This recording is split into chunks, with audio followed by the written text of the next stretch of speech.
Buenas tardes a todos y todos. A ver, estábamos, la clase pasada hicimos un panorama de todas las escuelas y las tradiciones del pensamiento filosófico y les dije que iba a subir las lecturas. Realmente las subí hasta ayer y evidentemente ustedes no leyeron nada porque si no me hubieran dicho. Me refiero a la que subí hasta ayer, la que mencioné allí hasta ayer. Me hubieran dicho porque incluso me confundí en las páginas, porque el libro físico tiene unas páginas y el libro virtual tiene otras. Eh, entonces, me imagino que no han leído nada, ¿no? ¿Leyeron algo sobre Desea o leyeron algo de Chiró, Ramón Chiró, sobre el dios naturalismo? O más bien la cristiandad, los fundamentos epistémicos, metodológicos de todos los naturalismos.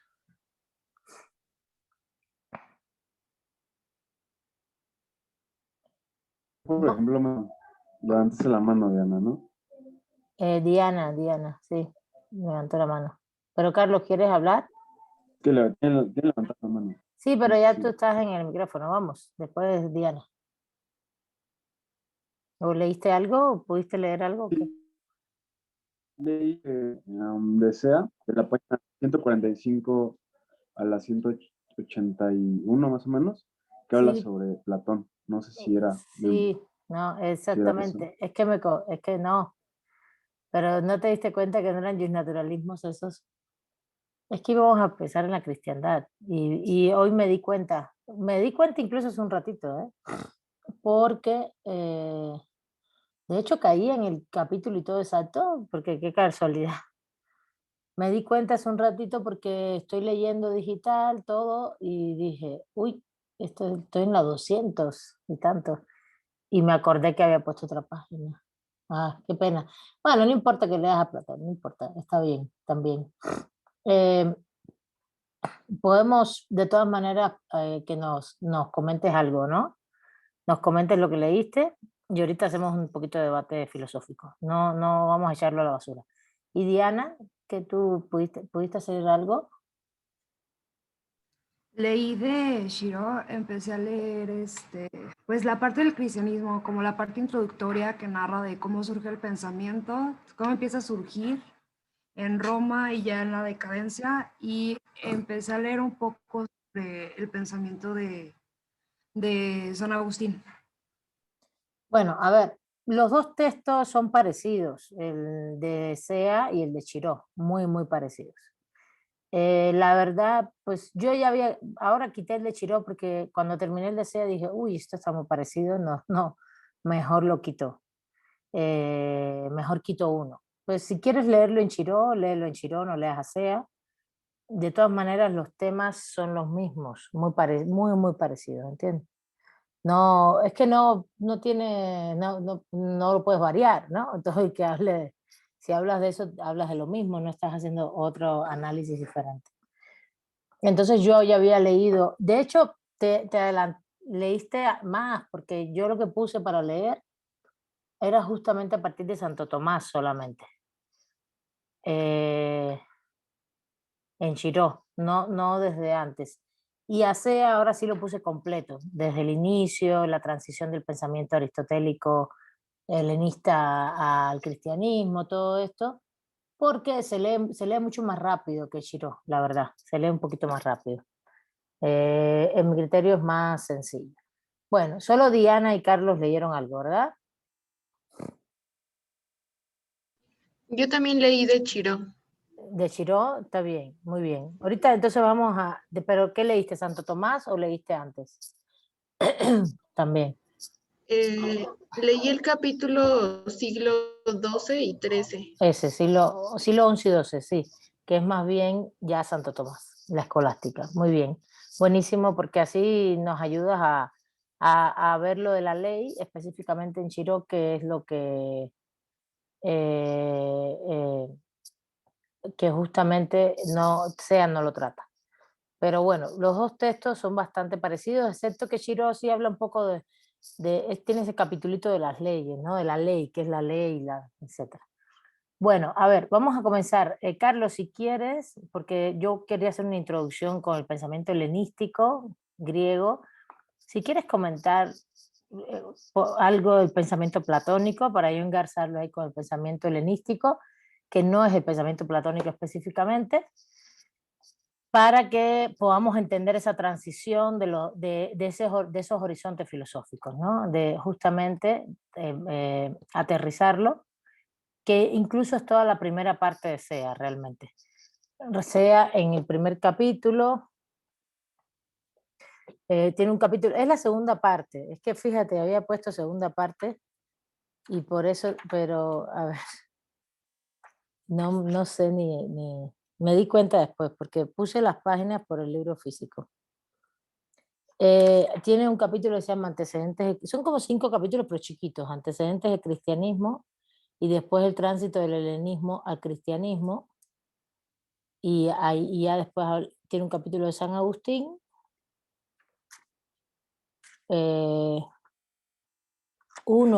otro sobre los intentos de diferentes autores de conciliar la razón y la fe, y finalmente de Santo Tomás. Y ya con eso termina. A ver, pero me gustaría, Carlos, que comentaras lo que leíste de Platón y si lo pudiste leer y comprender, o todo lo que no también quieras comentar o preguntar, adelante. Si te parece bien, ¿no? Sí, sí, maestra. Sí, estoy de acuerdo. Creo que es algo cool poder platicar. Sí, bueno, Leopoldo Sea empieza a hacer como un análisis de desde dónde se para el conocimiento. O sea, un análisis como epistemológico, de dónde viene Platón, desde dónde vienen sus ideas. Y se empieza a hacer como un análisis de su vida y de cómo él pertenecía a una clase aristocrática. Cómo él en un principio tiene un interés en la política, en los negocios públicos, así lo dice. Y que posteriormente se va a dar cuenta, se va a dar cuenta. No te Sí, preocupes, se va a dar cuenta no te que, preocupes, no nos molestan los perritos. okay, se va a dar cuenta que como o sea, moralmente se da cuenta que la política es algo que está totalmente destruido cuando empieza a tener contacto con Sócrates. Posteriormente, cuando condenan a Sócrates a muerte, eso me parece muy interesante la lectura, cuando empiezan a hacer como cuando muere Sócrates, Sócrates tiene la posibilidad de escapar, y Sócrates no, porque la ciudad, pues él ha vivido toda la ciudad, y si las que eso se puede, ¿Lo están escuchando bien? ¿Están escuchando bien a Carlos? Como realmente Se está cortando un poco. Se está cortando. Dice, nos quedamos más bien con Sócrates, porque se estaba cortando. A ver. Ya. sí, que Sócrates es condenado a muerte en Atenas, pues por gran parte de la ciudadanía, y aunque sus discípulos le ofrecen la posibilidad de poder escapar y no morir, él decide quedarse y digamos que acatar, porque él creía mucho en la ciudadanía, él decía que era como producto de la ciudad, y si la ciudadanía decidía que él tenía que morir, él moriría, ¿no? Y ahí lo vínculo con otra parte que trata Leopoldo Sea, que es la excepción política de Platón. Cuando Platón llega al poder, o sea, cuando Platón forma parte del poder en Atenas, se da cuenta de que la política es un mundo muy diferente a lo que él, digamos, que había construido en su ideal, ¿no? Es un mundo, digamos, que pragmático, es un mundo en donde los hombres se dejan llevar por las pasiones, y ahí es donde empieza a crear como su polis como utópica, que como dice Sea, se ve materializada en la República, en su libro La República, en donde quien debe gobernar son los filósofos, aquellos hombres que estudian y que no se dejan llevar por las pasiones. Y pues posteriormente Leopoldo se empieza a, digamos que a, a dejar por sentado varios como teorías que había creado Platón respecto al alma, respecto respecto a la justicia, respecto y empieza a citar varios diálogos, uno que era diálogo de Gorgias, en donde se habla de la justicia, lo cual me pareció muy interesante, ¿no? Porque habla de que la concepción de justicia de Platón era de Sócrates también, porque pues Sócrates fue el maestro de Platón, que Platón decía que la justicia era que cada quien cumpliera su función en la sociedad, que por ejemplo, había tres tipos de clases sociales, y eso es lo que se me hace bastante interesante, pues porque se ve como marcado, ¿no? Como la división del trabajo y las clases sociales, ¿no? Que por ejemplo, una clase social eran los sabios, los que iban a gobernar, y a eso los asociaba con el oro. Por otra parte, estaban los guerreros, que era otra clase social que asociaba con la plata, y por último eran los de hierro o los de cobre, que eran los artesanos y los trabajadores. Entonces, la concepción de justicia de Platón era que uno tenía como esa, esa clase social desde el nacimiento y que uno no podía, digamos, que moverse libremente entre las tres, sino que tú nacías obrero y ibas a aspirar a ser obrero y toda tu vida ibas a ser obrero. Me pareció muy interesante cómo se concebía la justicia en ese momento, ¿no? Muy lejano a lo que ahorita se concibe, ¿no? Y bueno, es lo único que me gustaría decir. Muy bien, Mm. buenísimo, muy bien porque nos da pie. Te voy a hacer algunas preguntitas. A ver, por ejemplo, ¿desde dónde epistémicamente crees que Platón escribe? ¿O a qué le da epistémicamente más peso Platón? ¿Desde dónde cree el conocimiento? ¿Desde dónde él cree que surge el conocimiento, que se elabora? Él le da mucho peso a los sabios, evidentemente, a los filósofos, para él, que son los sabios. Entonces, ¿desde dónde surge ese conocimiento? ¿Cómo se elabora? Eso. Pues desde el contexto histórico se refiere, o de dónde él cree Ah, no, que no, nace el conocimiento. epistémicamente, desde la epistemología, epistémicamente. ¿Se acuerdan que hemos ido trabajando esto en clases, no? En la última clase trabajamos mucho estas dos grandes paraguas epistémicos, desde los cuales también se ubica el derecho, y se ubican casi todos los filósofos. Unos están en algún lado o en el otro, con matices, con misturas, pero regularmente son más preponderantes por un lado o por el otro. A eso me refería. O si quieres te doy te Creo digo cuáles son, o si me lo puedes responder. Si no, yo te digo cuáles son y tú me dices. de- no, déjame intentarlo. Vale. Lo puedo intentar. Creo que mucho del racionalismo, un racionalismo como idealista, en donde existe como el mundo de las ideas y a partir de ahí se genera como la realidad, ¿no? Hay dos mundos, uno es el de las ideas y el mismo Leopoldo se lo dice, que creo que es San Agustín o Santo Tomás de Aquino lo va a retomar, ¿no? Con el mundo terrenal y el mundo del cielo, ¿no? Que es el mundo como de las ideas. San Agustín, San Agustín. Ajá, sí. Ah, buenísimo, así es perfectamente, así es. De hecho, es un gran idealista Platón, ¿no? El mundo de las ideas es el que conforma el mundo, ¿no? Es desde lo que yo creo y me represento como ideas de lo que es, voy representando el mundo. No es que el mundo esté tal cual, mediante hechos. Sí existen los hechos, evidentemente, pero para Platón es muy importante elaborar todo, ¿no? Esto mismo que decías del alma, de la justicia, la propia república, aunque va poniéndole categorías que también tienen una cierta empiria, ¿no?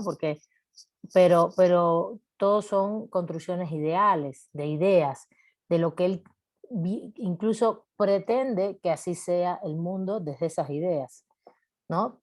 No está relatando los hechos empíricos de lo que el mundo es, sino él dice, no, idealmente la república es así.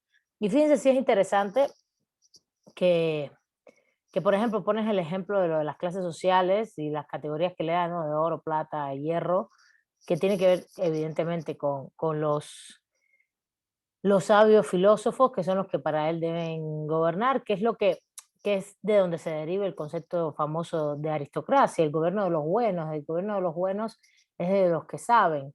Que bueno, ya el tema de ahí viene el término aristocracia, no quiere decir que es que tengas títulos. Después esto se derivó en el medioevo y posteriormente en el Estado absolutista en títulos nobiliarios, porque claro, el que sabe y el que es bueno es el que tiene después evidentemente contacto ya en el medioevo y en los estados absolutistas con Dios, ¿no? Y es diferente.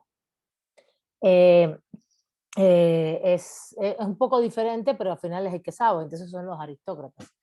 Entonces es muy interesante que es un idealista.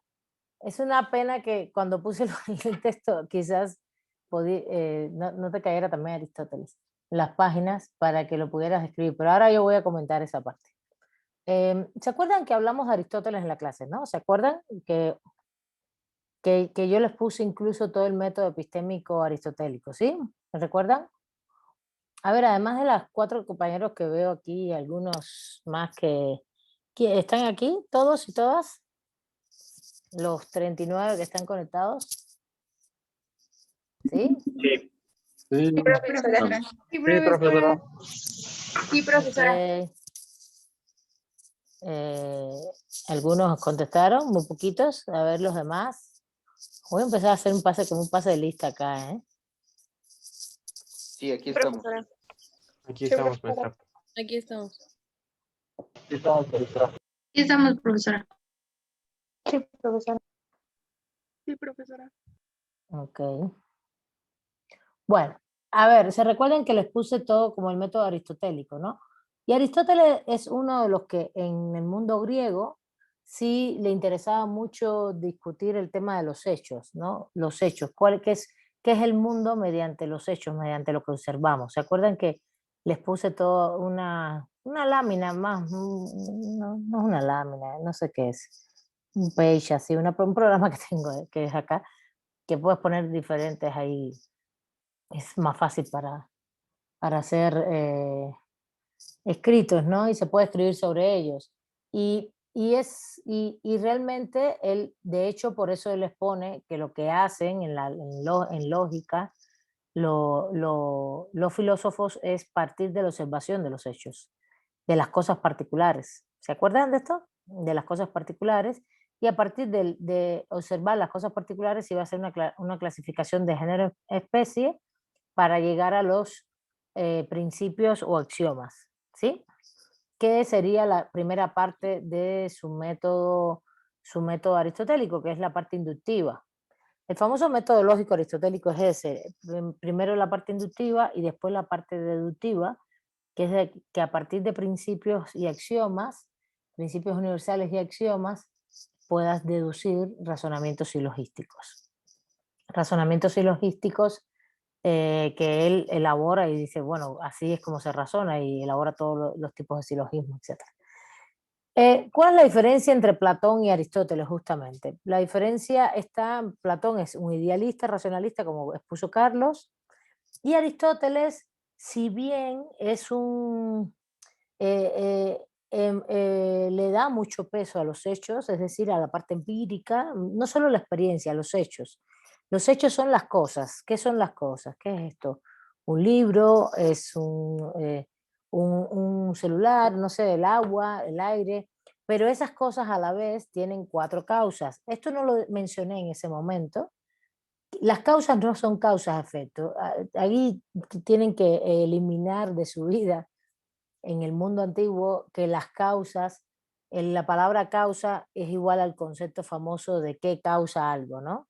¿Qué causa que haya sequía? ¿No? Esa pregunta de qué causa que haya sequía, qué causa que haya pobreza, cuál es la causa de la pobreza, las causas, cuáles son las causas de la desigualdad, esas son preguntas de la modernidad. Eso no son preguntas de la antigüedad. La antigüedad no le importa eso. La antigüedad dialoga sobre 4 tipos de causas que tiene más que ver como 4 tipos de formas de percibir las cosas.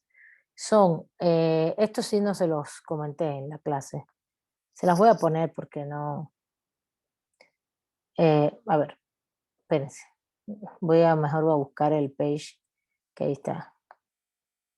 Es la causa formal. ¿Qué cosa es la causa formal? Es la forma de las cosas. ¿De eso le comenté o no se lo comenté? pero es más bien como buscar, no, eso no se lo comenté.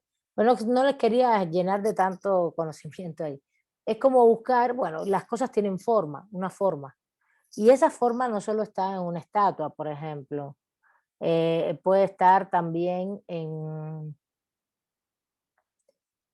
a ver, déjame ver. Puede estar la forma del agua, la forma de las ideas, la forma de los razonamientos, la forma del alma. No es solamente un tema vinculado a las... a ver, aquí está.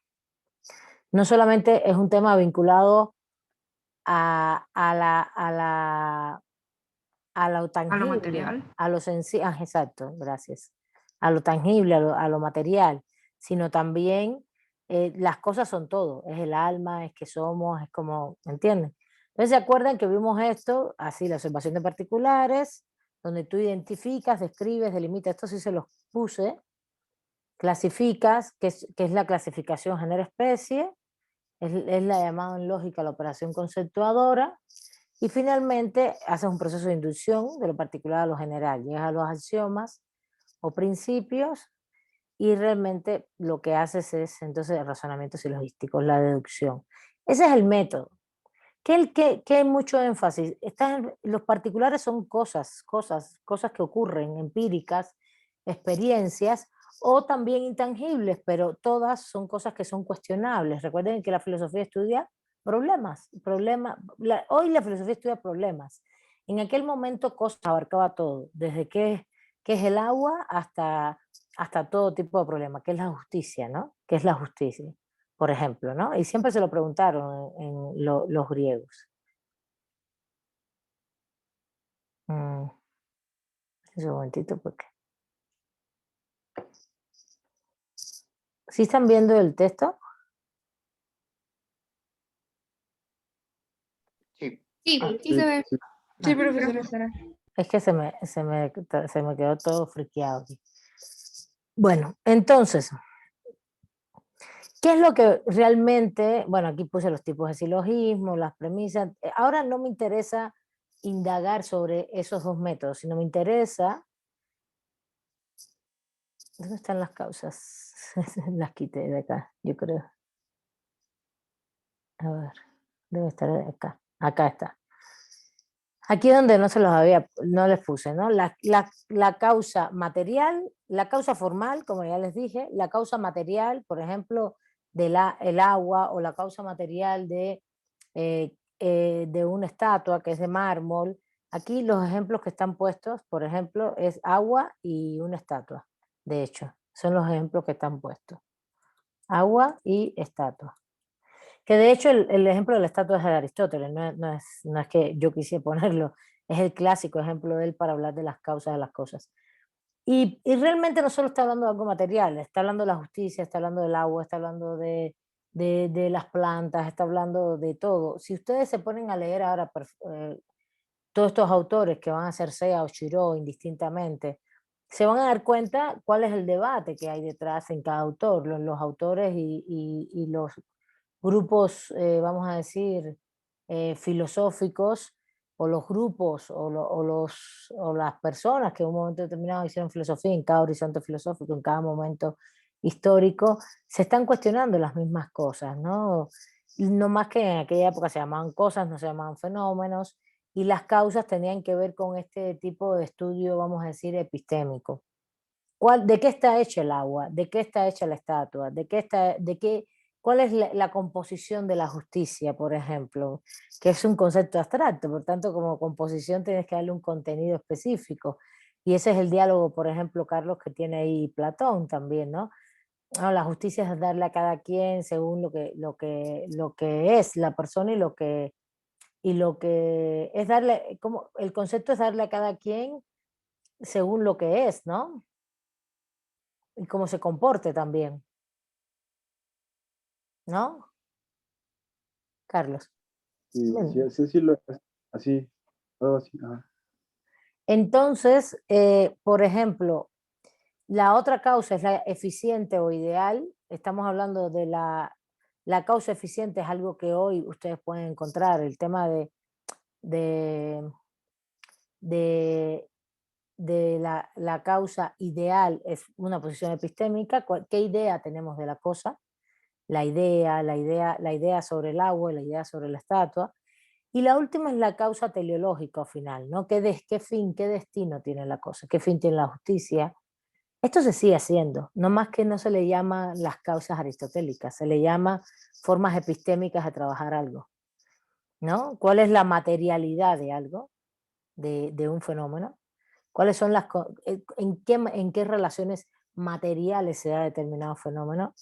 ¿Cuál es la forma de ese fenómeno? ¿Cuál es la idea que tenemos del fenómeno? ¿Y cuáles son los fines del fenómeno? Y tiene mucho que ver con posiciones epistémicas, si tú vas a construir conocimiento, ¿no? Yo quiero construir un conocimiento, una teoría de la justicia, por ejemplo, que aborde filosofía del derecho, que aborde fines, ¿no? Que aborde fines, que justicia basada en fines. Pues una concepción muy teleológica de la justicia. Y eso existe en todos los autores, existe. Lo que pasa es que no se le denomina igual porque la modernidad barrió con estos conceptos, no barrió en mala forma ni mal plan para nada, sino sencillamente los cambió y se profundizó la epistemología y se habla más de epistemología y de nociones de construir conocimiento epistémicas y de métodos, es más, mucho más sistémico, más completo, ¿no? No estamos hablando, no es que esté mal ni está bien, es el propio desarrollo del conocimiento, etcétera. Entonces, entonces, cuando leemos esto y vemos también lo que dijo Carlos de Platón, vemos que, porque fíjense, Platón habla es idealista, lo que él quiere, él está construyendo, por ejemplo, la república que él considera que es ideal, desde el punto de vista de la política, cómo se debe gobernar. Por ejemplo, eran muy aristócratas ellos, también esclavistas al fin, etcétera. El gobierno de los sabios y esos sabios tenían también recursos económicos, entonces eran personas que ni eran esclavos, ni eran mujeres, y mucho menos porque quién sería también el conocimiento. Entonces, cuando vienes a ver, hay un corte elitista detrás muy fuerte en todas estas nociones y están completamente en contra de la democracia, porque para ellos la democracia es el concepto básico de la época, de los antiguos, que es la participación de la ciudadanía. Claro, sin pensar en los esclavos, pero de la ciudadanía toda, sean pobres, ricos, supieran argumentar, no supieran argumentar, estuvieran en estado salvaje, todos borrachos, da lo mismo, ¿entiendes? Es la ciudadanía.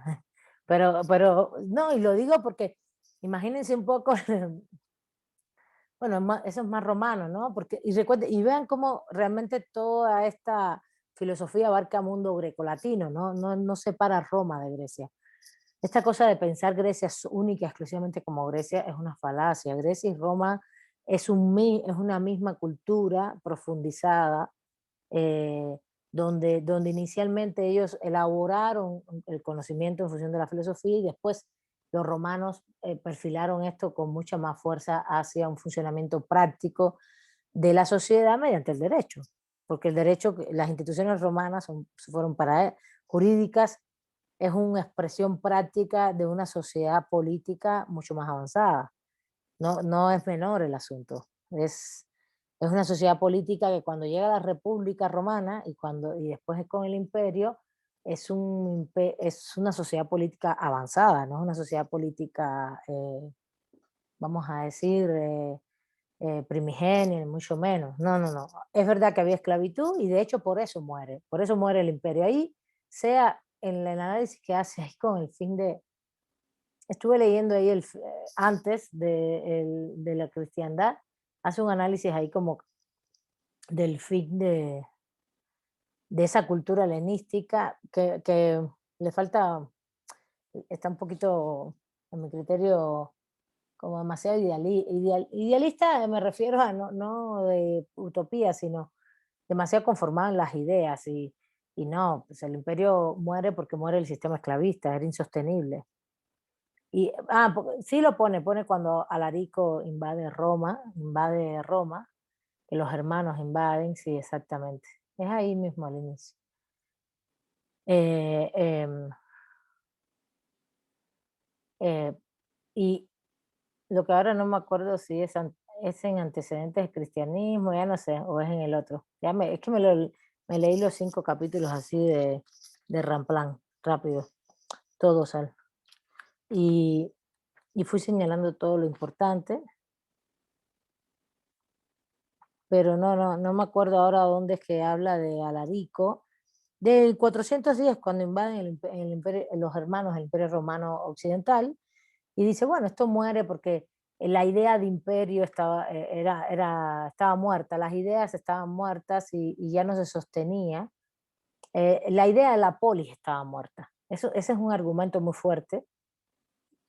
Y sí, la idea de la polis estaba muerta a través del imperio, pero es porque el imperio mismo como forma política y económica dejó de funcionar y por eso muere. No solo, sí, en el fondo tienes razón, si le hacemos la deducción completa, tienes razón. La idea, bueno, voy a explicar esto porque me interesa mucho ese tema de la polis para que ustedes entiendan en materia filosófica de qué se está hablando.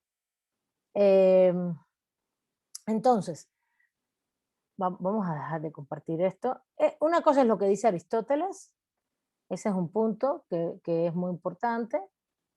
Una cosa es lo que dice Aristóteles y lo que plantea Aristóteles, otra es lo que dice Platón, pero toda la filosofía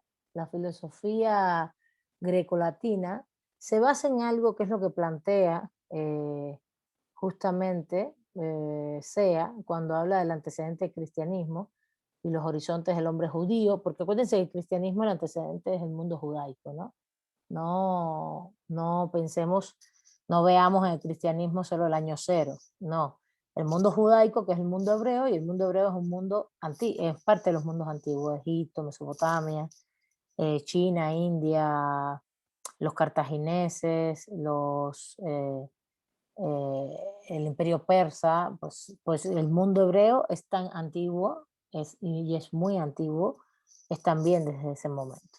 Bueno, entonces, ¿qué es lo que plantea? Que justamente hay una crisis de la cultura. ¿Se acuerdan que Sea dice que cuando cambian los horizontes filosóficos hay crisis culturales? Él lo lleva a la cultura todo el tiempo, está dándonos el contexto histórico. Esto es importante porque, no sé, ahí Diana, que te leíste la primera parte de Chiró, ¿también Chiró nos da contexto histórico, ese contexto histórico? Si quieres comentar algo. Sí, bueno, de lo así como más claro que recuerdo es que menciona que ya los autores, a ver, aquí lo tengo, un segundo. Sí, igual Maya, si No, quieres. Bueno, Maya estudió Santo Tomás, eso es más para el final. Dime, adelante. como que narra de forma muy superficial que ya los autores que se vieron en esa época comenzaban a hacer sátiras. Entonces ahí menciona que dice así como de recuerden que cuando comienzan a surgir las sátiras en la literatura es porque se viene como ya el final. Entonces es así como lo que recuerdo. Y luego va mezclando como las principales ideas del cristianismo con la parte histórica, pero ahí sí me revolví un poquito. Ya. Porque realmente lo que están sugiriendo los dos autores es que justamente el mundo antiguo, sobre todo este mundo greco-latino, que es clásico, vamos a llamarle el mundo clásico, greco-latino, que se convierte en lo helenístico. ¿Qué es lo helenístico? Justamente es la mezcla de las culturas al final de la época del esplendor de Grecia. A ver, Grecia siguieron haciendo filosofía, ¿no? No dejaron de hacer filosofía ni dejaron de existir porque Roma fue la que asumió el poderío político, económico. Voy a dar las cifras rápidas, no me da tiempo a ponerles todos los datos, porque además esto lo deben haber ustedes revisado ya en otras materias. Pero recuerden que la República Romana es desde el 510 hasta el 27 antes de nuestra era, y que el imperio comienza en el 27. Recuerden que a Julio César lo matan como en el 44 antes de nuestra era. Ya era muy imperial Roma, aunque fuera una república. Muy imperial me refiero a que conquistaba espacios y conquistaba eh, el mundo conocido para ellos. Y lo que hace justamente es que comienza la era del imperio, y el imperio dura hasta el 476 después de nuestra era, justamente. 476, ahí de hecho se habla de 410, la invasión de Alarico, los hermanos en Roma que saquearon todo Roma. Claro, los hermanos fueron invadiendo en la medida en que iban penetrando procesos culturales, ¿sí? Como todo, pues, y procesos políticos económicos, como todas las civilizaciones que han ido generando guerras y encuentros y grandes enfrentamientos, ¿no? Como grupos civilizatorios. Y justamente Roma cae por esto. Roma cae no solamente por las invasiones germánicas, eso siempre se lo dicen en clases, pero cae porque es que justamente Grecia y Roma son lo que son porque son un sistema esclavista, tienen la posibilidad económicamente, en última instancia, y aquí estoy usando un término marxista, de sostener el pensamiento filosófico que crearon y después del pensamiento jurídico que crearon y las instituciones jurídicas que crearon, e incluso hacer las guerras que hicieron, eh, porque pudieron construir armamento, producir bienes y servicios al punto de generar las guerras que hicieron y conquistar todo lo que ellos conocían como el mundo conocido para ellos. El mundo conocido era la mitad de Europa, digo la mitad de sur a norte. Ellos no llegaron, los romanos nunca llegaron al norte de Europa. Ejemplo, la zona de Normandía en Francia, la zona del País Vasco español, del Estado español, no, ahí nunca llegaron.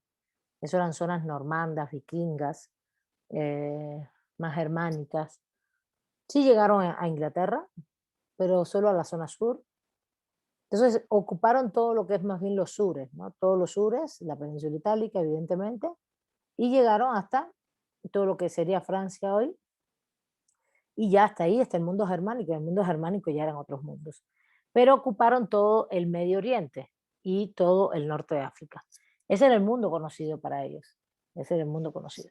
En este sentido, ¿por qué caen? Pues porque el sistema esclavista y su forma política imperial y el sistema económico esclavista deja de tener funcionabilidad, deja de ser efectivo en sus propias relaciones económicas y relaciones sociales, y las propias, si lo decimos en el punto de vista marxista, es la relación de los amos teniendo esclavos para producir económicamente el sustento de la vida, deja de tener sentido cuando tú ocupas tanto espacio territorial y en esos lugares no haces esclavo a nadie, porque no hicieron esclavo a nadie. Incluso lo único que impusieron fueron impuestos. No, tampoco rompían su religiosidad, tampoco rompían su cultura, ¿no? Por ejemplo, en el año cero, ¿quiénes dominaban el mundo donde nace el cristianismo? Los romanos. ¿Y qué cultura ahí había? Pues la cultura judaica. Pues nadie rompió eso. ¿Sí se entiende? Entonces, lo que va a pasar 400 años después realmente es la decadencia, más que decadencia, el término histórico de una sociedad que ya no da de sí. Entonces tienes que pasas a otro tipo de sociedad, ¿no? Pasas a otro tipo de sociedad. Que en este caso es la sociedad que se va generando durante 200 años, que es la sociedad medieval europea, que es una sociedad fragmentada por todos lados, ¿no? Comunidades étnicas, ciudades, no hay un estado con un territorio determinado, lo que hay son ciudades, iglesias con dominio territorial, pues, comunidades rurales, étnicas, yo le llamo étnicas originarias, ¿no? De todos los espacios rurales, semirurales. Mm, las grandes ciudades que ya armaron los propios, habían armado los propios romanos en todas las épocas, y en materia feudal, los señoríos feudales, ¿no? Señoríos feudales que evidentemente internamente tenían vasallos, siervos, etc. Entonces, ¿de qué estamos hablando? Estamos hablando de que la sociedad termina, la sociedad esclavista y el imperio grecolatino termina, uno que es una misma cultura, lo grecolatino, y que Roma es la expresión de una alta cultura política y militar y jurídica, y Grecia una alta cultura política, es la base de esa cultura política y filosófica, ¿no? Del saber. Y entonces, ¿cuál es la preocupación de ellos? A ver, ¿cuál es la preocupación de ellos? Para que entiendan cuál es la transición hacia el cristianismo. La gran preocupación de ellos es la preocupación acerca de los hechos, las cosas. Y las cosas son no solo las cosas materiales, sino también los hechos. ¿Qué ocurre? ¿Qué pasa en la realidad? ¿Qué somos? No es solamente lo que trascendemos, sino qué somos. Y ahí si ustedes revisan con especificidad por ejemplo, si leen a Tamayo, hay un librito de Tamayo que se llama Razonamiento de Argumentación Jurídica, que la mitad del libro está dedicado al puro pensamiento aristotélico, pero no a Aristóteles en sí, sino a todo el paradigma de la racionalidad que ellos crean. El tema es que es evidente que sobre los años 700, ahí él pone a Tales de Mileto como el primer pensador que empieza a construir ese paradigma de la racionalidad. Lo que están poniendo en la mesa es que los seres humanos tenemos razón, racionalidad, y luego entonces podemos descubrir qué es el mundo, las cosas, de qué estamos hechos, qué somos, etc. ¿Sí? Entonces, eso es lo primero que hay que tener muy claro. Que justamente es un paradigma basado en la racionalidad, el que está muriendo también con la cultura grecolatina. El paradigma de la razón está muriendo con la cultura grecolatina. A ver, esto es una falacia, después Santo Tomás lo retoma. Lo retoma porque se da cuenta de que es imposible esto y que no lo pueden desdeñar, pero justamente toda la cristiandad y la filosofía cristiana se basa en negar este punto, en tratar de negar el tema de la razón como un elemento fundamental de la vida de los seres humanos. Que sí, es fundamental, pero te lo da Dios y punto. ¿Está bien? ¿Alguna duda hasta ahí? Para esto, SEA nos plantea algo muy bonito que no han leído, lo van a tener que leer porque va a ir examen y todo, que es la explicación del antecedente de este cristianismo, de esta concepción. A ver, esta es la concepción de los grecolatinos. ¿Cuál es la concepción del cristianismo? La concepción del cristianismo es que el saber está en Dios y tiene que ver con Dios. Y es Dios el que nos da todos los elementos del saber. Y justamente Dios nos da la razón, pero incluso hay toda una filosofía inicial de cristianismo, del judaísmo, que ahora les voy a comentar, que se separa mucho de esa cultura grecolatina cristiana de que el ser humano es un ser racional que puede conocer las cosas y los hechos y puede perfectamente descubrirlas. Fíjense que esto aquí es un tema de descubrimiento. ¿Qué podemos descubrir? ¿A dónde podemos llegar con el del conocer? Y por ejemplo, mire, les voy a poner el ejemplo, mientras la cultura judaica, que es realmente, él le llama judaica, es la hebrea, que es el antecedente del cristianismo, lo primero que hay es que tener es fe, es creencia, no saber. Para los grecolatinos lo primero que hay es que saber, y para los hebreos lo primero es que hay que creer. De hecho, el axioma de San Agustín es creer para comprender, y el axioma de los grecolatinos es ver para creer. ¿Sí?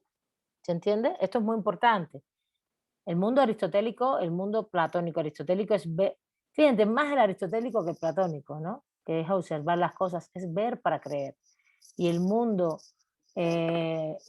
judaico es creer para comprender. Tienes que tener fe, está basado en la confianza. Eso es lo que ellos plantean. Está basado sobre todo en la confianza, en la confianza del ser humano y de los seres humanos, pero en la confianza de Dios. Tú crees en Dios y tienes que tener confianza en lo que se plantea. Y esto es un posicionamiento de un fundamento filosófico. ¿De qué somos los seres humanos? Pues justamente lo primero que tienes que creer, si el mundo grecolatino lo que le interesaba era observar las cosas, observar las cosas, para entonces comprender el mundo. Por eso el método aristotélico, inductivo-deductivo, tú observas la realidad y vas haciendo análisis racionales y comprendes el mundo. mientras la filosofía hebrea no son dos mundos civilizatorios diferentes, ¿se dan cuenta? El mundo grecolatino es como la base de lo que después se dijo que era la civilización occidental. Yo no estaría tan de acuerdo con esto. Hay que tener mucho cuidado porque los griegos beben mucho del mundo oriental, beben mucho del Asia Menor, yo se los expliqué en clases también, creo, les comenté, eh, que no es posible que los griegos tengan un sistema esclavista, no es porque ellos fueran más inteligentes que nadie. Ellos tuvieron un sistema esclavista y pudieron hacer todo lo que hicieron desde el punto de vista de su filosofía, porque justamente recibieron todo el conocimiento de 7.000 años de historia previa de una Mesopotamia, un Egipto, descubriendo la escritura, los alfabetos, toda la base para después generar conocimiento, ¿sí se entiende? No es menor el asunto, fueron 7.000 años previos de historia. Y hablo de lo que tienen alrededor, no hablo de India y China, pero por ejemplo alrededor es Mesopotamia y Egipto, que son dos grandes potencias de conocimiento. Al punto, ¿saben dónde está Mesopotamia, no? Mesopotamia es donde está el Tigris y el Éufrates, es hoy lo que es Irán. Irán es el mundo persa, Irak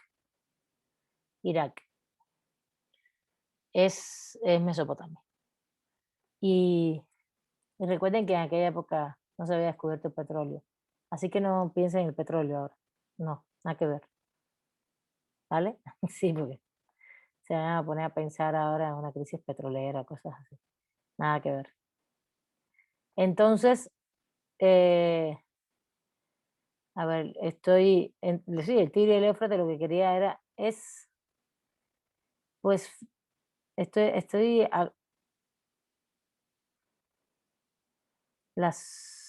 viendo exactamente porque sí tengo muchas imágenes de esto, pero un PowerPoint ahí guardado, no lo voy a buscar.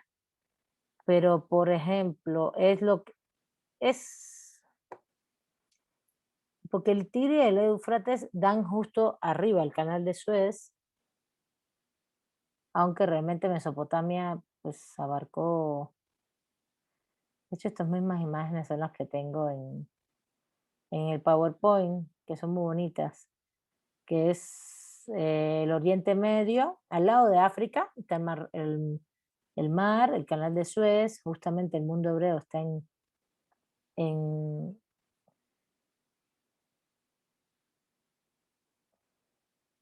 se, se, se salieron las compañeras, se les cayó el internet. Les voy a compartir.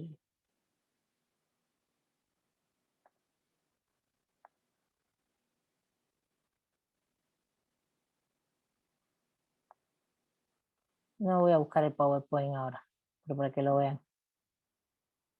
Justamente esta zona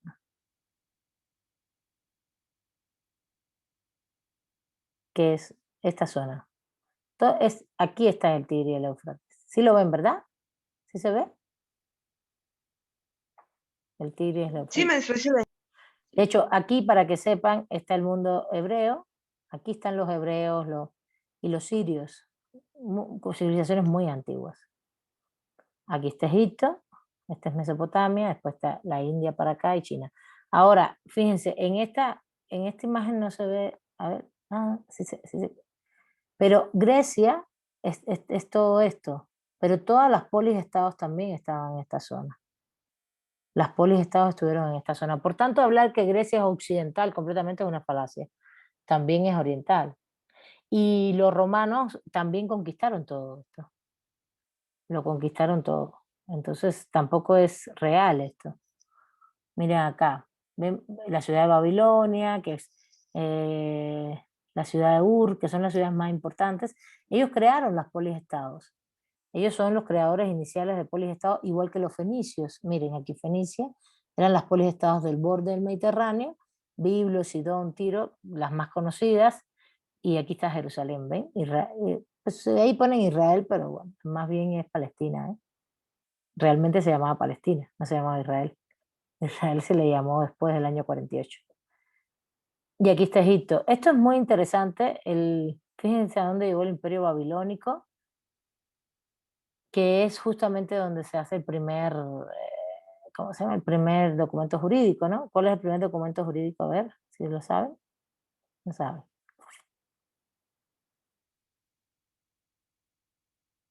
¿Cuál es el primer documento jurídico? ¿Será el código de Hammurabi? Exacto. El Código de Hammurabi, el rey Hammurabi. Y en 1792 antes de nuestra era. Y ven, Palestina, aquí está, aquí se ven los... Siria no es esto ahora, esto es Turquía, ¿eh? Pero de hecho, de hecho. Pero ven, Mesopotamia sería Irak, ven, Irak, aquí está. Aquí está puesto Mesopotamia un poco más hacia acá, porque sí, y el imperio persa, por ejemplo, estaba acá y en algún momento llegó hasta el Mediterráneo. Pero bueno, entonces, ¿a dónde quiero llegar con esto? Eso es lo bueno de de trabajar desde el internet. Se puede andar rápido. Aunque yo tengo unos PowerPoint muy bonitos en historia, que se los pongo, que son de justo de todo eso, ¿no? De Mesopotamia, de Egipto, todos. Eh, ¿A dónde quiero llegar con todo esto? Quiero que entiendan que justamente las dos culturas se enfrentan. Son dos culturas civilizatorias o dos procesos civilizatorios de horizontes filosóficos diferentes. Y justamente que el cristianismo naciera en el centro del Imperio Romano, en el momento incluso más importante del Imperio Romano, sus primeros 250 años, y se consolidara, genera que después justo de esos 250 años, sobre el año 270 después de nuestra era, se legalice el cristianismo como la religión oficial del Imperio Romano. Em, entonces, ¿cuál es la diferencia justamente? Lo otro es que la gran diferencia, además de unos son de ver para creer, ver para comprender, esos son los griegos, latinos y romanos, y mientras el fundamento de la filosofía cristiana es creer para comprender, el antecedente fundamental de la filosofía judaica o cristiana, o el antecedente fundamental de todas estas creencias, tiene que ver con, como les dije, la confianza, la forma de vivir con el otro, la confianza en el otro. En el otro no solo el ser humano, sino en Dios. Y esto genera una cosmovisión no solo intimista, sino individualista del tema. Muy individualista. Es yo tengo confianza en Dios, en mí mismo y en el otro, en el de al lado. No es una cultura colectivista, es una cultura que fomenta la relación muy individual, personal, íntima, cristiana, sí de la confianza, pero la confianza como fe. Eso es lo que quiero que se entienda. Y justamente la, la filosofía griega, grecolatina, lo que entiende como base fundamental de toda la filosofía es, no tiene carácter personal ni individual.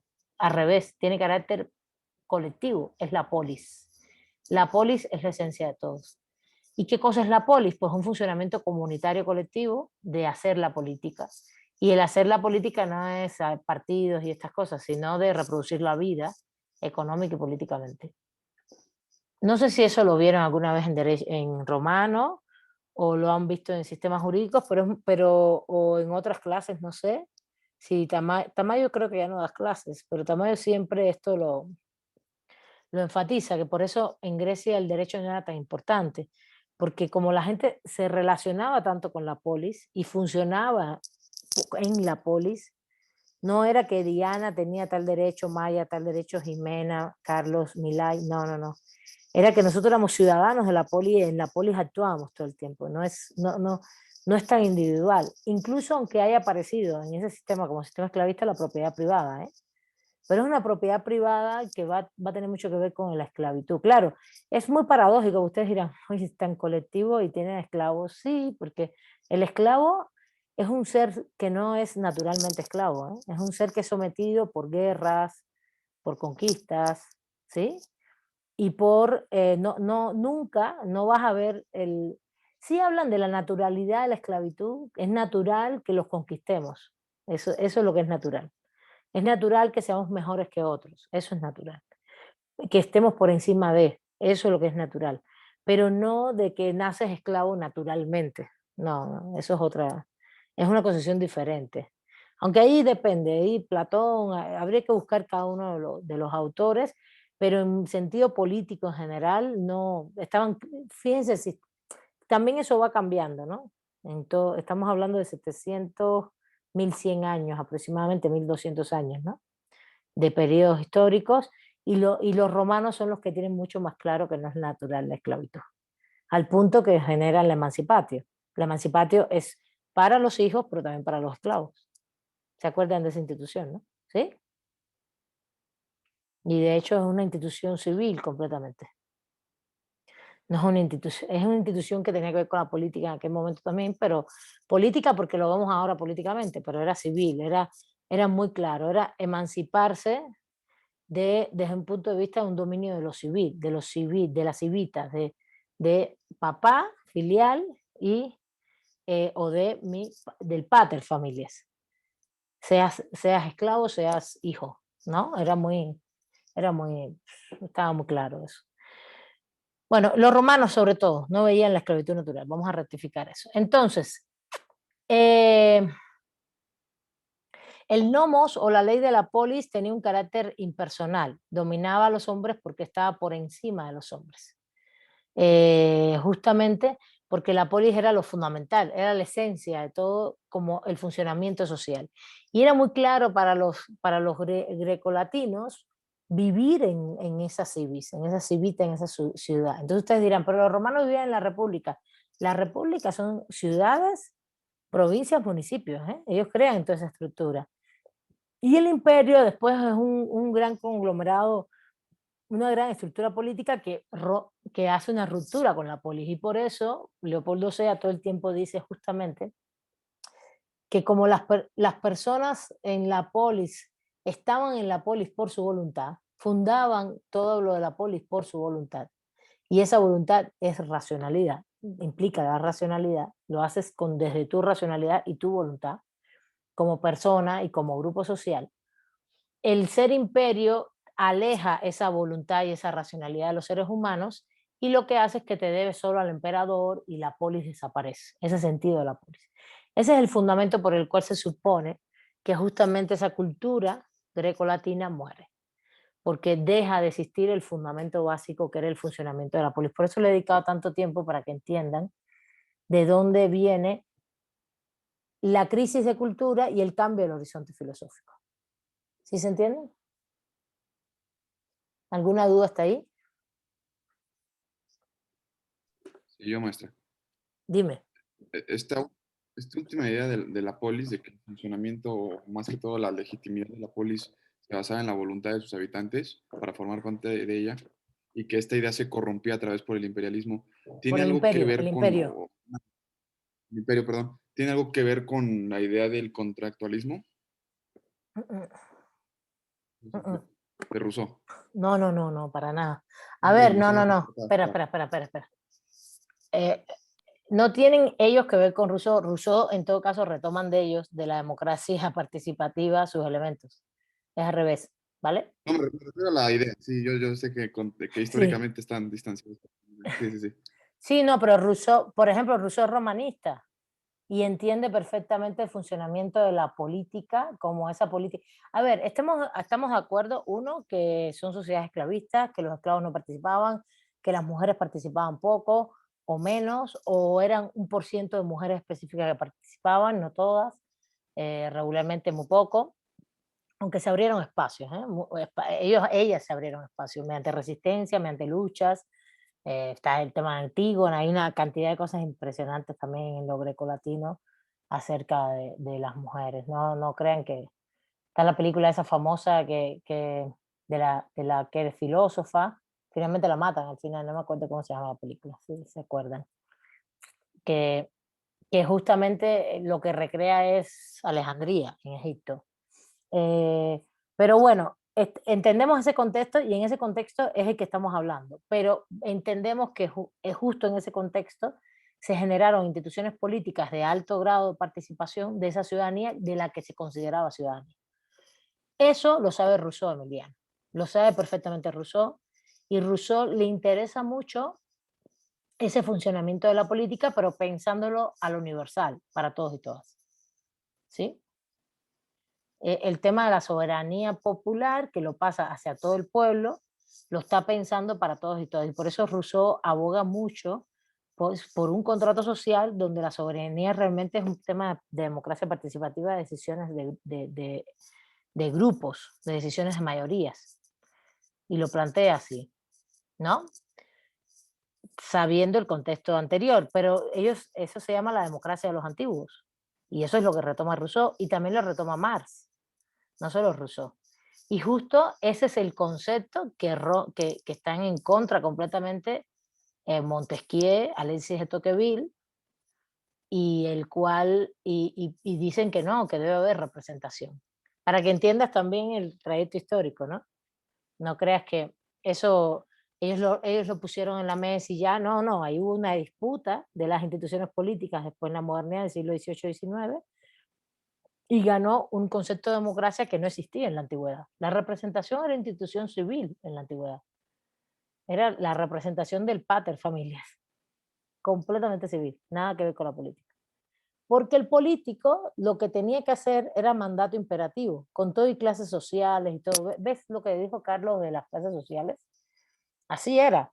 Fíjate, ahí es muy interesante. Platón, a pesar de ser un idealista, retoma la realidad de Grecia para describir lo que él considera que debe ser lo mejor, el deber ser, ¿no? Pero sí dice, están los sabios, están, que tienen, pero además, el sabio que es filósofo que puede hacer eso tiene esclavos, tiene dinero, y son las grandes oligarquías, aristocracias, oligarquías. Están el gobierno de los guerreros y el gobierno del populus, del pueblo. Y ese es la democracia, y ese es el que no me gusta, decían ellos. No les gustaba ni a Platón ni a Aristóteles. Entonces, muy hipatía, Alejandría. Gracias, Diana. Buenísimo. Es exactamente la película sobre eso. Entonces, eh, sí, sí. Terminando tu pregunta, Rousseau conoce perfectamente ese concepto de democracia, ese funcionamiento político y aboga por él. ¿Está bien? ¿Sí? ¿Se entiende? Entonces, fíjate, ese es un concepto muy fuerte. Una de las cosas que dice Tamayo en sus libros es que no existe el derecho en Grecia. Fíjate, cuando él afirma eso en las clases y tú le dices, ay, Tamayo, cálmate, no es para tanto. No sé si Tamayo ya no da clases, ¿verdad? ¿Él no les da clases? ¿No? Era muy Como simpático. 2 semestres ya dio clases, ahorita no sé. Es misógino, Diana, ¿eh? Tengan cuidado, pero sí es misógino, un poquito. Bueno, pero yo siento que es parte de... Hay cosas que ahí yo me limito, hay que tener cuidado, ser crítico, pero tener cuidado porque hay cosas que, a ver, siempre y cuando no te dañe ni te violente, eso, hay tipos de violencia simbólica, yo lo sé, pero a veces puedes comprender los contextos de algunas personas, ¿no? Eh, y a mí, la verdad, cuando yo lo conocí no me molestaba, quizás no era tan consciente de los tipos de violencia de género que hay, pero bueno. El caso es que, pero es muy bueno, yo creo que no sé si en estos momentos su cabeza está del todo así perfecta en todas estas cosas, pero pues me parece una persona el mejor filósofo del derecho que ha dado México en cuanto a cultura general. Sabe griego, sabe latín. Y fíjense, él es analítico, yo no comulgo para nada con su posición epistémica, para nada. Incluso es elitista, es misógino, es varias. Pero no dejo de reconocer que es el mejor filósofo del derecho en materia cultural que ha dado México en estos momentos, ¿no? Y yo creo que de todos los tiempos, ¿eh? No se le puede, ni García Maínez, no, ni Antonio Caso. Bueno, habría que ver a Antonio Caso, no lo he leído tanto. Era un positivista. Sí, pero este hombre tiene una cultura muy vasta, sobre todo el mundo antiguo, medieval, para el derecho. Y sus libros son muy bonitos en ese sentido. Tú puedes leerlo con una perspectiva muy crítica, ¿no? De darte cuenta que es analítico, que le interesa mucho la construcción de las comunidades lingüísticas, todo eso. pero aprender mucho, ¿no? Aprender mucho. Y él defiende el mundo grecolatino y dice, no hay derecho. ¿Por qué no hay derecho? Porque no necesitaban el derecho, porque ellos funcionaban en función de la polis. Todo el mundo funcionaba en función de la polis colectivamente.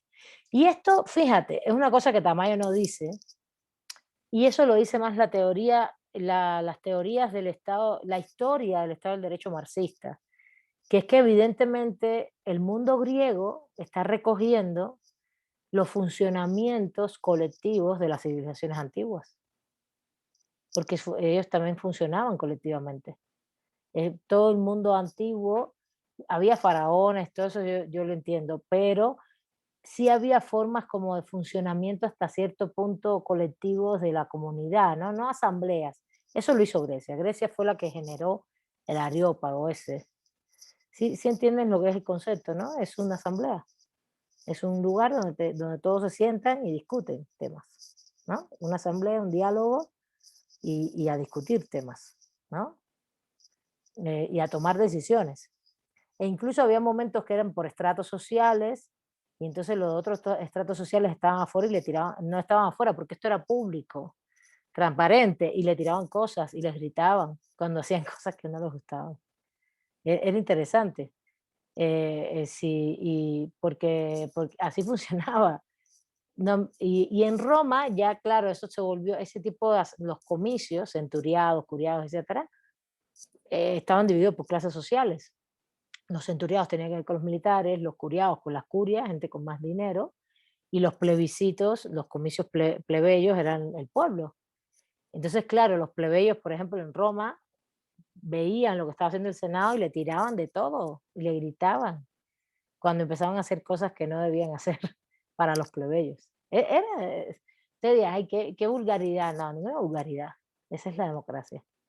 Esa es la democracia dura, es esa. La de verdad, la que... A mí me da mucha gracia porque nosotros tenemos una estructura en la universidad que es el Consejo Universitario, en la UACM, donde están estudiantes y profesores en paridad, de cantidad y todo. Bueno, si se presentan a las elecciones, eso hay paridad. Hay la misma cantidad de estudiantes que de profesores y todo. Son 2 por colegio, 2 por plantel, etcétera. Sí, 2 no, sí, bueno, 2 con 2 suplentes, 4. Y son pues como 60 personas, ¿no? Casi nunca llegan, se quedan en 30, administrativos también.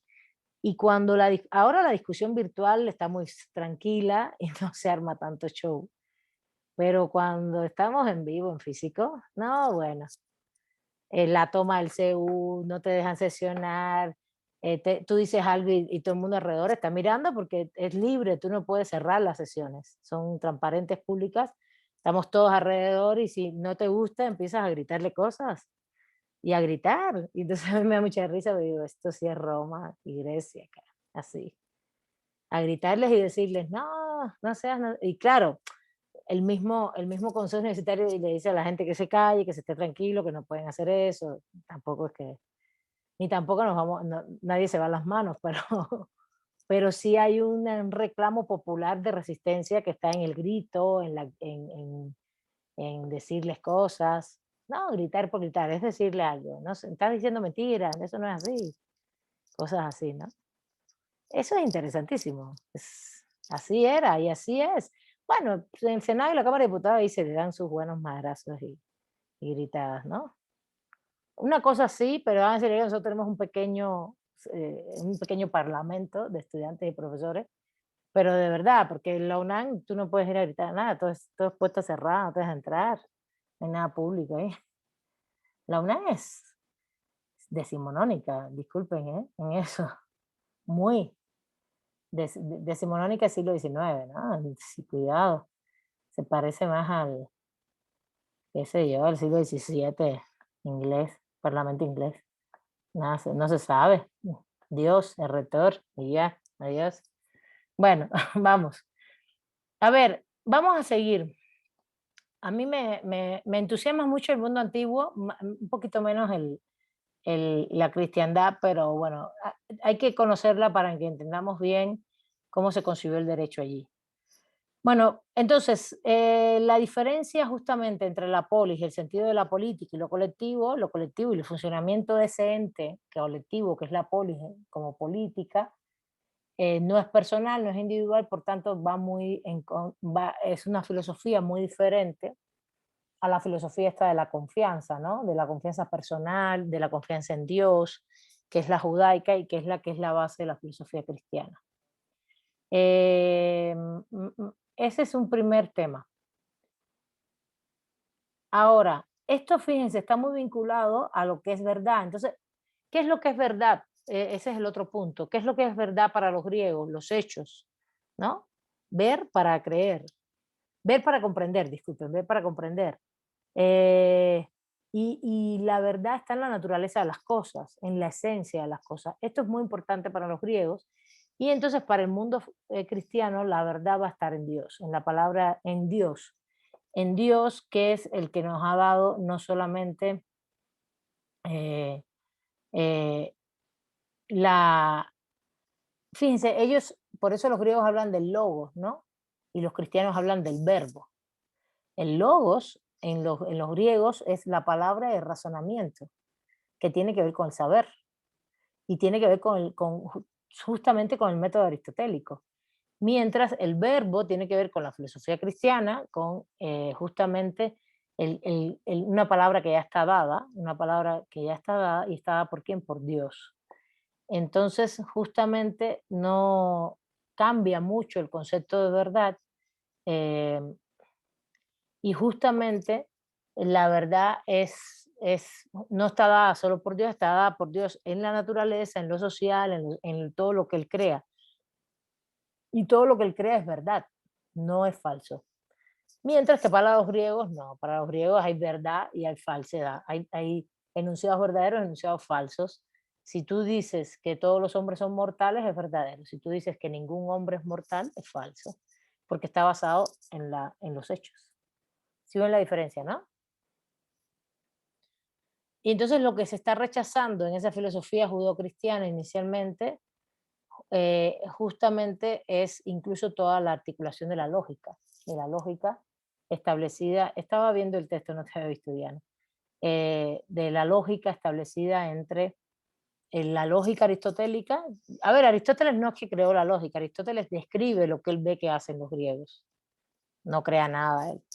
No es que él crea esto, lo que pasa es que es una mente grandiosa, poder descubrir y ponerlos en conceptos abstractos. Y, y mientras la filosofía judeocristiana habla del verbo, de un conocimiento intangible, que solo lo tiene Dios y que Dios nos los revela, ¿no? Nos lo revela.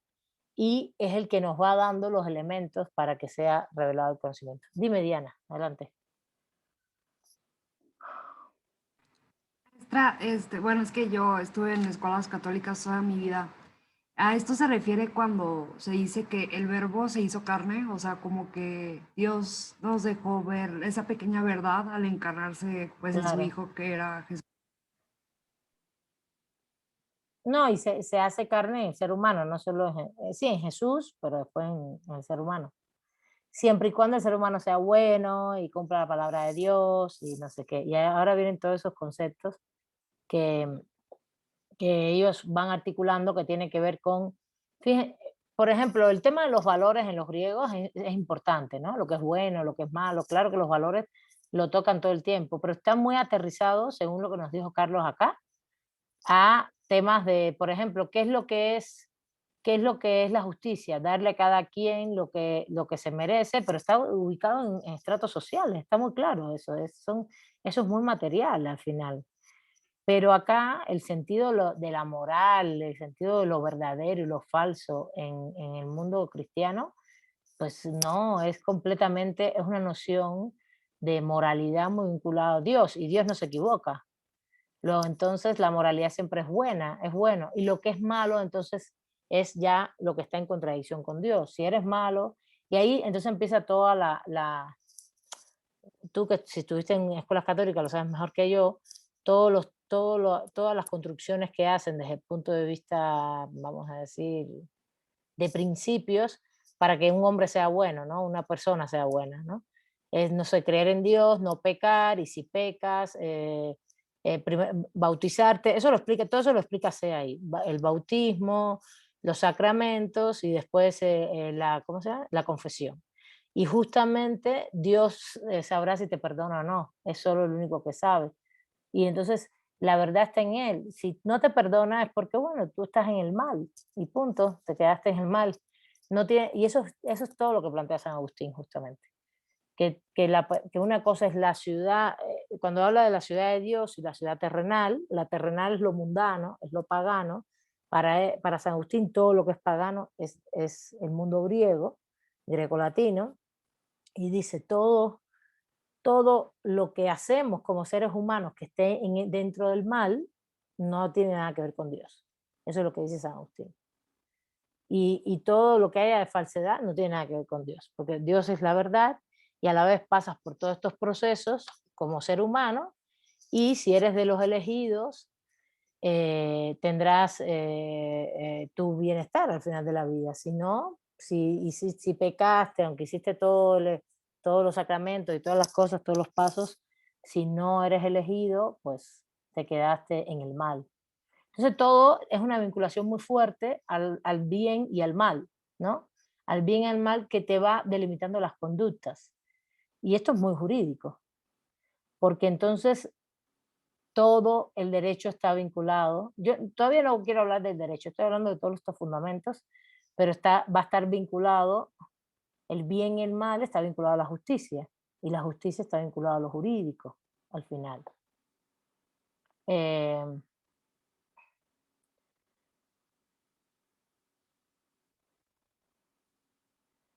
y justamente, por ejemplo, el mundo grecolatino habla mucho de la voluntad de las personas, por la racionalidad. Tenemos racionalidad, tenemos voluntad y podemos expresar. Fíjense si esto es así, que los romanos entonces crean en el derecho el concepto de persona jurídica, el concepto de voluntad. Fíjense qué importante es esto en el mundo antiguo y qué importante que es que hoy lo usamos, ¿sí se entiende? Acuérdense que somos personas con voluntad y es justo la voluntad la que nos hace tener personalidad jurídica, ¿no? Bueno, los 10 mandamientos me imagino, no sé, yo no soy muy ducha en esa historia. La verdad, no, tengo crianza atea. Respeto mucho todo esto y me gusta mucho estudiarlo. Me gusta más otro tipo de lecturas, pero me gusta estudiarlo porque me gusta mucho el mundo antiguo, Grecia, Roma, me encanta. Y entonces me gusta mucho entender la transición hacia la modernidad. Y aunque ustedes no lo crean, el cristianismo es el que crea, toda la filosofía cristiana es el que crea el concepto de universalidad abstracta. No es que no exista antes, pero ellos son los que lo enfatizan con mucha fuerza. Y lo enfatizan tanto que aunque ustedes no lo crean y seamos muy racionales, empíricos en la modernidad, etcétera, tenemos mucho en el razonamiento filosófico. Cuando lo lees, tú dices, ¿cuánto de esto no hay todavía en la filosofía del derecho, en el positivismo, el derecho como una sola cosa, esa cosa omnipotente, omnipresente, que ya no es Dios, sí, es el derecho, es la razón jurídica, pero al final le sustituiste un mito por otro, ¿no? O una autoridad por otra. Y entonces esta forma de pensar no es tan helénica, la forma actual de pensar en muchas tradiciones, sobre todo de universalismos abstractos absolutos, no es helénica, es realmente más bien judeocristiana. Esa cosa absoluta, esta cosa universal y a la vez, no el tema de la confianza, eso no. Sí se hizo una mistura y la mistura la hizo Santo Tomás de Aquino justamente. Santo Tomás es un genio en eso. Hizo la mistura de hacer el encuentro de las dos filosofías. De romper la lógica de que la filosofía cristiana tiene que ir por un lado y la filosofía helénica por otro. Que fue lo que hizo San Agustín. San Agustín dijo, no, tenemos que separarnos de los paganos completamente. Y elaboró toda una filosofía cristiana. E incluso dice que él había estudiado mucho el mundo, Aristóteles había estudiado todo esto y que le faltaban cosas y por eso pone a Dios como fundamento de todo lo que le falta y es el que se lo puede dar. Entonces, em, hay otro elemento de diferencia entre la cultura cristiana, grecolatina y cristiana que tiene que ver con el orden de las cosas. Al griego le importa mucho a los griegos latinos les importa mucho el orden de las cosas. Fíjense, he ido punto por punto de diferencias, ¿no? El tema de los hechos y de la racionalidad, el tema del fundamento de la relación política y de la colectividad versus la relación íntima esta y, y de confianza, el tema de los hechos en los griegos y el tema de la creencia, la fe en los judíos cristianos. También el tema, todo esto lo tienen que ir revisando porque son como los fundamentos y los principios de cada horizonte filosófico. ¿Qué más comenté? El tema de la verdad y la falsedad para los griegos, lo que es verdadero y lo que es falso, que es basado en los hechos, y que para para los judeocristianos no hay falsedad, lo que hay es realmente todo lo que emana de Dios es verdadero, porque es la palabra de Dios o su voluntad. El tema de la voluntad del ser humano y la voluntad de Dios. Para los grecolatinos la verdad está en, en el razonamiento, en los hechos y en el razonamiento. Para acá, para los otros está en Dios. Y otro tema muy interesante que se me hace muy, muy interesante, porque esto se puede analizar por el capitalismo. Para los grecolatinos les interesa mucho el orden de las cosas, conocer las leyes, cómo funcionan las cosas y conocer sus leyes. Por ejemplo, el agua, ¿qué propiedades tiene? ¿No? Conocer y eso, por eso cuando se habla de modernidad dice, no, es que se retoma el mundo helénico. Claro, porque lo que se retoma es la empiria, la experiencia, ¿no? Conocer la propiedad de las cosas, conocer cómo funcionan las cosas, que eso nos ha hecho adelantar mucho en ciencia, evidentemente. Y eso siempre se le ha llamado conocer las leyes en el orden de la naturaleza, la racionalidad, ¿no? Mientras que para el mundo judeocristiano le importa mucho, no, le importa a ver, le importa la existencia de ellas y dentro de ellas la propia existencia per se. A ver, voy a explicar esto. En el caso de la existencia del mundo grecolatino, tiene que ver con lo lógico. Hay el agua, qué sustancias tiene, cómo se compone, qué ideas tenemos sobre ellas, qué destino tiene el agua, por ejemplo. Y, por ejemplo, un triángulo, aquí ponen el ejemplo del triángulo, ¿no? Depende, tiene una relación muy fuerte con la idea que tenemos del agua o la idea que tenemos de un triángulo. ¿Qué cosa es un triángulo? Una figura plana que tiene tres lados, ¿no? Y para los judíos, judíos cristianos, la existencia o no existencia de las cosas depende de la voluntad de Dios. Si para los judíos cristianos el triángulo empieza a tener 5 lados y Dios así lo decidió, pues así está. Mientras que, y aquí vamos a el tema está en que la existencia de las cosas para los grecolatinos tiene que estar comprobable, pues. Tiene que tener una relación lógica comprobable, de percepción, de comprobación, de raciocinio incluso lógico, aunque sea idealista y racional. Para los judíos cristianos, pues depende de lo que diga Dios. Si Dios lo dijo, así fue. Así está. ¿Sí? ¿Sí se entiende? En ese sentido, por ejemplo, y aquí hay un sentido de la teleología, el destino de las cosas para los grecolatinos, pues incluso puede ser místico, ¿no? No están en contra de eso. Acuérdense que creían en muchos dioses. Eran politeístas, pero pensaban que incluso podían pensar que podía haber trascendencia, reencarnación, todo eso, porque todo eso estaba en el mundo antiguo, ¿eh? El mundo antiguo eso era muy fuerte, sobre todo en Egipto, en Mesopotamia, la reencarnación era pues, el derrotero jurídico. Ellos no están tan separados de todas estas cosas, mientras que para la cultura judeocristiana la eternidad está en sus obras, en sus hijos, en tener hijos, en la riqueza que le dejan a los hijos. Y aquí esto me pareció muy interesante con el tema del capitalismo y del tema de la heterosexualidad y de la familia cristiana. Porque eso, fíjense, si eso es un fundamento, ¿Cómo nos han metido a nosotros el tema de que tienes que tener una familia, tienes que casarte, tener hijos, procrear? Eso es muy judeocristiano. Eso no es grecolatino. Para explicarles algo, para que también nos comprendamos y comprendamos problemas actuales. Y entonces es importante la obra que dejas, entonces también dejas riqueza, entonces es importante hacer riqueza. Y eso es la base del capitalismo, ¿no? Hacer riqueza.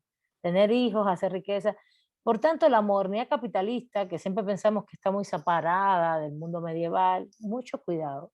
Hay muchos elementos judocristianos que se impusieron en la modernidad capitalista como derroteros muy importantes de formas de vida. Uno de ellos es la familia, esa familia heteronormativa, porque esa es porque es la que no es la que procrea, eso es mentira, pues se puede procrear y no tener una familia heterosexual, pero eso es lo que asumieron ellos como natural y como voluntad de Dios, y es un derrotero así teleológico, no solo de defensa de las iglesias y de las religiones, sino también del sistema, que el capitalismo le conviene muchísimo porque así tiene trabajadores, ¿no? Al capitalismo no le conviene que no procreemos, sino quien trabaja. Justamente. Y esto me pareció, por eso hay que leerlo esto en función un poco de ahora, ¿no? De entender y decir, bueno, mira dónde hay raíces aquí interesantes. Y por eso habría que leer después, por ejemplo, en esta clase no lo vamos a hacer, pero leer los fundamentos del capitalismo ubicados en la ética protestante, todo eso para ir deconstruyendo. Fíjate, no es porque Max Weber dice la verdad, no, para ir deconstruyendo cómo se fue construyendo todo ese proceso de la generación de la riqueza y cómo eso tiene un fundamento en la cultura judeocristiana. ¿Sí?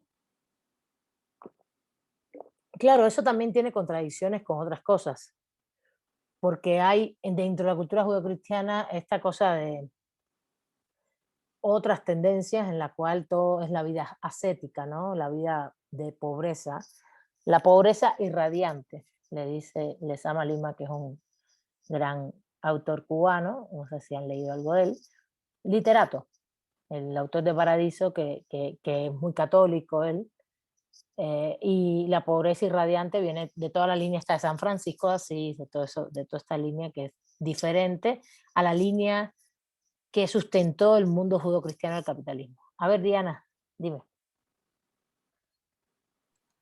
Solo como comentario, por si alguna vez a alguien le interesa, hay una autora que se llama Claudia Bon y ella tiene un libro que se llama Teoría Crítica del Patriarcado y de hecho empieza a explicar cómo el capitalismo y el patriarcado toman los fundamentos de lo que es el cristianismo para sostenerse y que funcione. O sea, a conveniencia necesitan una mitología, tanto el capitalismo como el patriarcado, para que la gente lo crea y lo sostenga. Y muestra como esa mancuerna. Está muy interesante.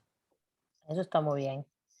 Y de hecho, por ejemplo, esto que acabo de decir está asociado a lo justo y lo injusto.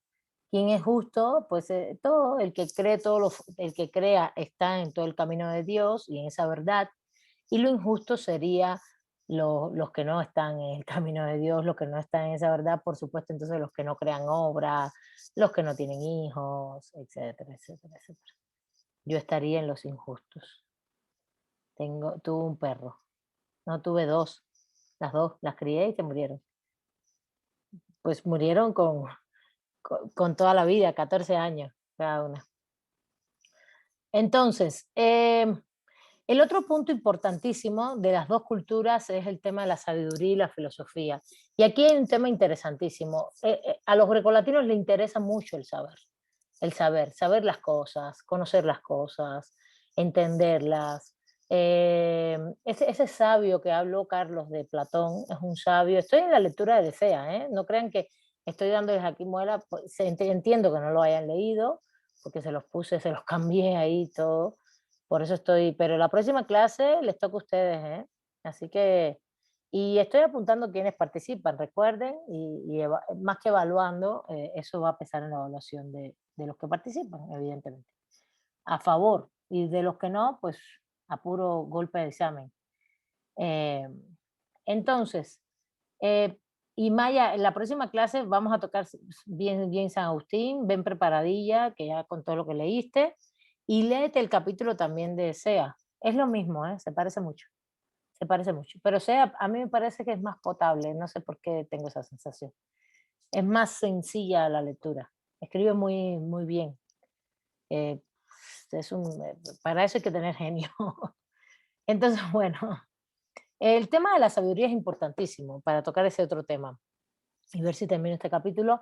Es cómo los grecolatinos estamos ubicados todo el tiempo, o están, yo no soy de allí, en el saber para la vida. Esta misma noción de Platón, los sabios son los que deben gobernar, ¿no? Que son, evidentemente también eran ricos, ¿no? Los aristócratas, pero eran sabios. La sapiencia, la sofía, que es el saber de las cosas, ¿no? Disculpen, la sapiencia no, la sofía. Y la sapiencia tiene que ver con el mundo judeocristiano. ¿Qué es la sapiencia? Pues es el saber actuar en la vida. No es importante saber sobre las cosas, es importante saber actuar. Y ahí vemos una diferencia entre lo empírico, el mundo grecolatino, lo empírico, los hechos, etcétera, amén de que les importaba mucho la justicia, los valores y todo, y el mundo, el deber ser del mundo judeocristiano. Es un deber ser todo el tiempo fuertísimo. Es primero tengo que creer, después de que tengo que creer, tengo que pasar por todo el derrotero de lo que Dios mandata y a partir de ahí se va dando todo, tengo que generar frutos y tengo que además tener la sabiduría es justamente saber actuar en la vida. Esto no está mal hasta cierto punto, pero como todas las cosas son criaturas de Dios y esa es la verdad, lo que Él prevé que sean, es como una fe, un pensamiento dogmático, ¿no? Un pensamiento, en mi criterio, yo siempre he dicho que es una cultura, toda esta filosofía cristiana, la base, ¿no? Las médulas fundamentales tienen una base dogmática muy fuerte. Dogmática es algo que no cambia como principio, desde el punto de vista epistémico. Y como está fundamentado en Dios, no te lo cuestionas. Y entonces para ellos incluso cuestionarse que no, de qué material es tal cosa y por qué está hecho así y para qué sirve y qué destino tiene y qué relación tenemos los hombres con los seres humanos con las cosas, era una actitud muy soberbia. Y todo el tiempo el centro del debate es la soberbia de los filósofos del mundo grecolatino, y eso lo tiene muy fuerte San Agustín, frente a la humildad de seguir la palabra de Dios, ¿no? De ser discreto, de solo escuchar, de escuchar a Dios. Fíjense que es muy introspectivo, ¿no? No es político, no es comunitario, no es de diálogo, de tomar decisiones juntos, no es introspectivo, personal, es ser discreto, escuchar a Dios, eh,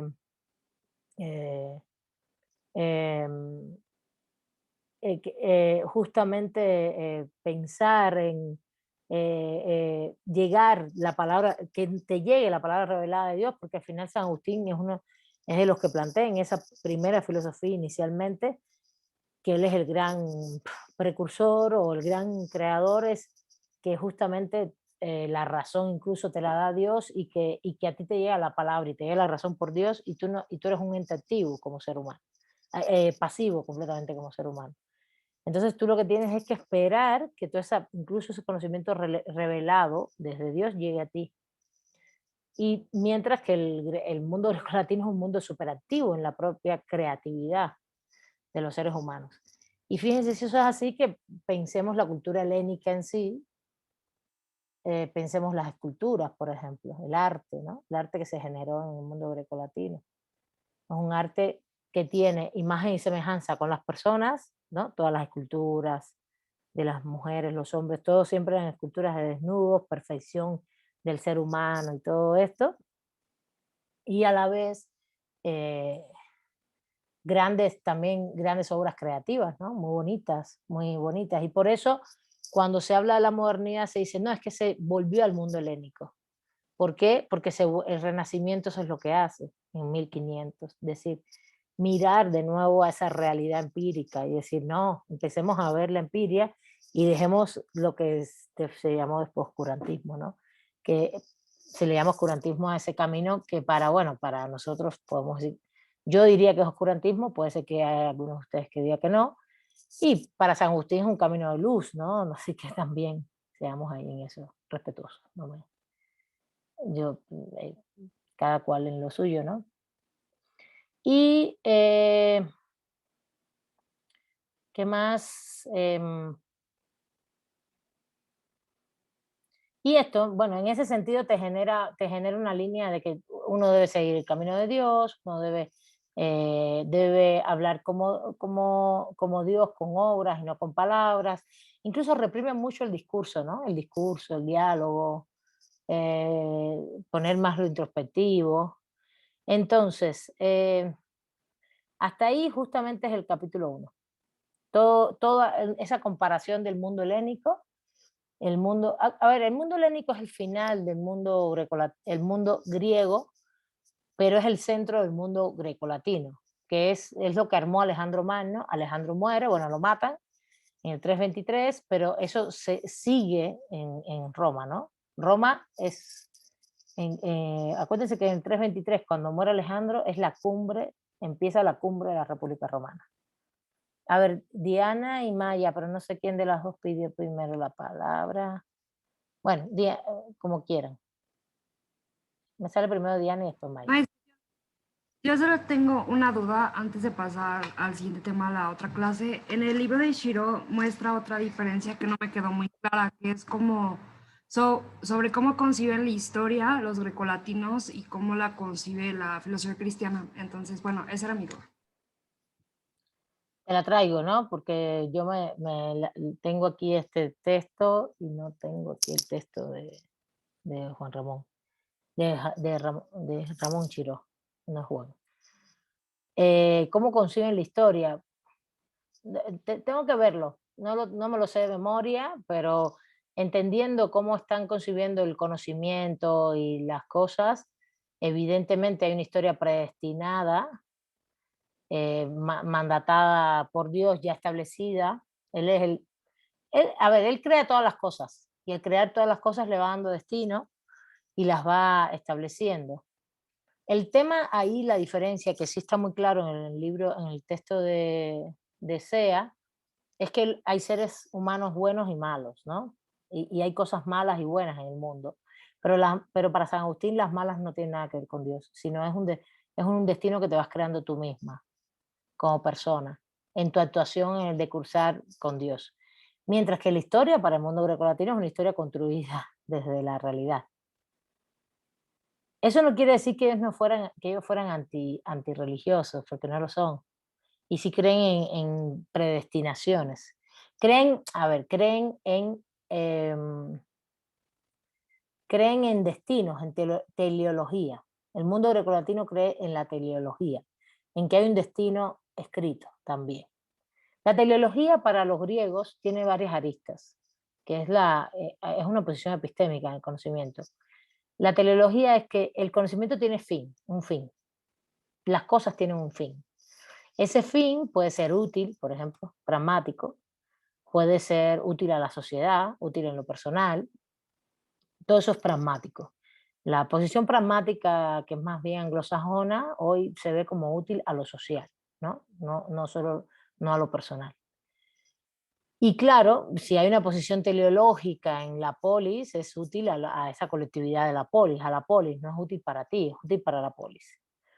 Ahora, pero la teleología, y también útil para la belleza, por ejemplo. Esa teleología puede ser lo bello, ¿no? Una escultura, lo bello, lo estético, la contemplación, la reflexión, todo este tipo de cosas que hace el ser humano mediante la racionalidad, que además da satisfacción, da placer, da gusto, todo esto que tiene que ver con los sentimientos, y todo eso se trabaja en el mundo antiguo. Mientras que todo eso se reprime en el mundo judeocristiano. Y se plantea que no, que lo que tú tienes es que ir, que lo bueno es esta cosa humilde, que sigas el camino de Dios, que sigas todos esos procesos, como tú dices, tú me diste los 10 mandamientos, que es del bautismo, los sacramentos, la confesión, etcétera. Pero no obstante, en ese camino histórico hay una predestinación. Y eso también es un concepto trabajado ahí por Sea, que son los conceptos que él trabaja, ya se los di, son los de San Agustín.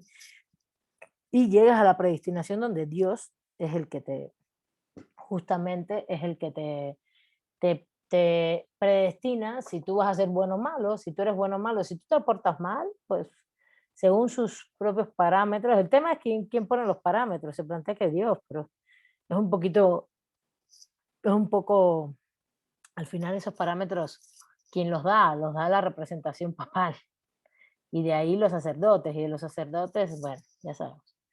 Es terrible al final, es un argumento de autoridad tremendo. Bueno, vayan pasando lista. Pero lo reviso porque tráeme los fragmentos y los leemos, ¿no? ¿Te parece? No, sí, sí es relacionado con lo que dijo. Es que viene una frase que dice que para los grecolatinos había historia y en la filosofía cristiana es historia. Como que la historia es lo que estamos viviendo, no como los hechos de lo anterior. Pero creo que ya entendí más o menos. O sea, todo está como ya planificado por Dios, algo así. Vivimos Exacto, en sí la historia que Dios. exacto, porque lo que tú vives ya está predestinado. Tú vives la historia, no la haces ni la construyes. Eso es muy, y para mí es una filosofía, es muy dogmático, ¿no? Por suerte Santo Tomás hizo una mezcla después grandiosa.